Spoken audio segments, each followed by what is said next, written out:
Hello everyone, my name is Kendry from So Hordie. Welcome to another episode of The Rundown, a filthy casuals guide to World of Warcraft, where I touch on some of the big Blizzard and WoW news from the past week and let you know what's coming up in-game for the coming week. As far as Blizzard and WoW news this week, guys, with it being the holiday week with Thanksgiving, there really wasn't a whole lot going on, but we did get a couple more things from the PTR, including, guess what? More mounts. Two more mounts were released this week in previews, and I may have to just do an entire video on all the mounts that are coming out in 8.3. Like I said, I am referring to it as the mount patch. We also learned that the Wrathion legendary cloak will have an additional equip effect that will increase your primary stat for 8 seconds when you upgrade it to a certain level. So yay for the new grind. We may not have a grind on our heart anymore, but now we have a grind on our cloak. There's always got to be some kind of grind in every patch, doesn't there? We also learned a couple more tidbits about corrupted gear, namely that the Titanic purification system, which allows you to cleanse a corrupted piece of gear, getting rid of the corruption but also the positive stat, will not add a socket to that piece of gear as had been speculated by some. Also, it appears that the corruption value on corrupted items is now static within their tiers, adding a set amount of corruption rather than an amount within a certain range. In classic news, it was announced that with the release of Phase 2, the honor vendors are going to be selling gear that originally was not in the game until Naxxramas with the patch 1.11. It may yet still be a while before anyone can actually earn them, but they are there. In live news this week, the PvP Brawl had to be changed from Comp Stomp to Arathi Blizzard because there was a technical issue that was preventing some players from being able to leave the Comp Stomp zone. Blizzard does plan to make up for this, though, by running a week of Comp Stomp coming up this coming week. Also this week, Blizzard released all of the What's Next panels from BlizzCon 2019 on their YouTube channel, so they are now free to watch for any of you who are interested in watching those. This week in WoW, the bonus event will be the Pet Battle bonus event. Upon logging in, you will get the Sign of the Critter buff, which will increase the experience gained by your pets by 200%. If you are level 120, you can pick up the quest The Very Best from your Adventurer's Journal or from your capital city.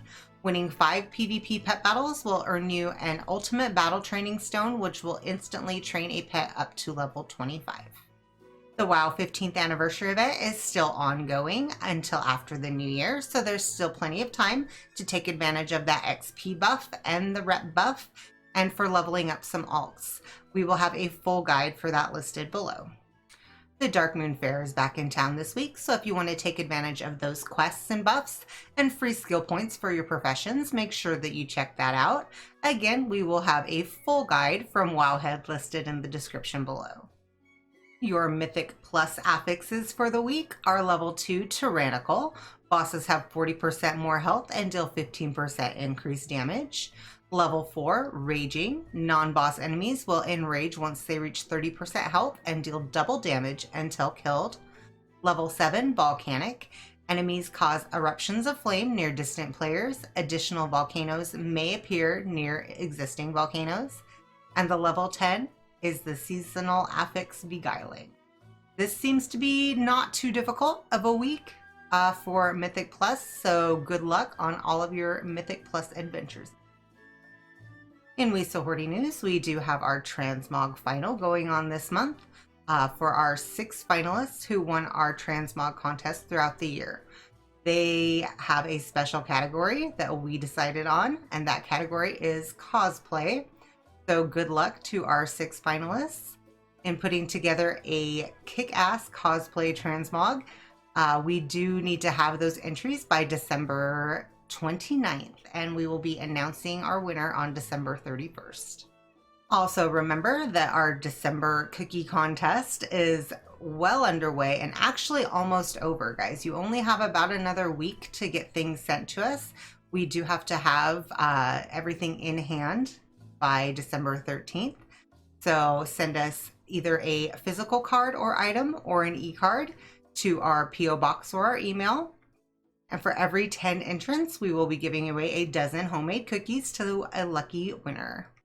We will be doing that drawing on December 15th, which is why we need everything in hand by the 13th. So make sure, especially if you're wanting to send out a physical item, that you get it in the mail this week.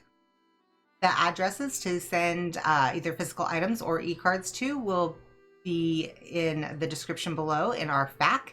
We will also be providing links to our Facebook page, our Hordie Grotto, which is our community Facebook page, and all of the relevant Wowhead articles for anything that I covered today.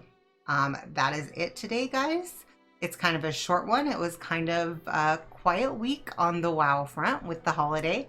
We hope all of you had an amazing Thanksgiving and got to spend all kinds of wonderful time with your families and friends and got to eat lots of yummy food. And we wish you the best holiday season in the world coming up. And we are thankful for all of you guys. That's just what we wanted to say. That's what we were thankful for this year, was all of you guys and all of your support. As always, we love you so much, and take care of yourselves and take care of each other and be cool to each other. Bye.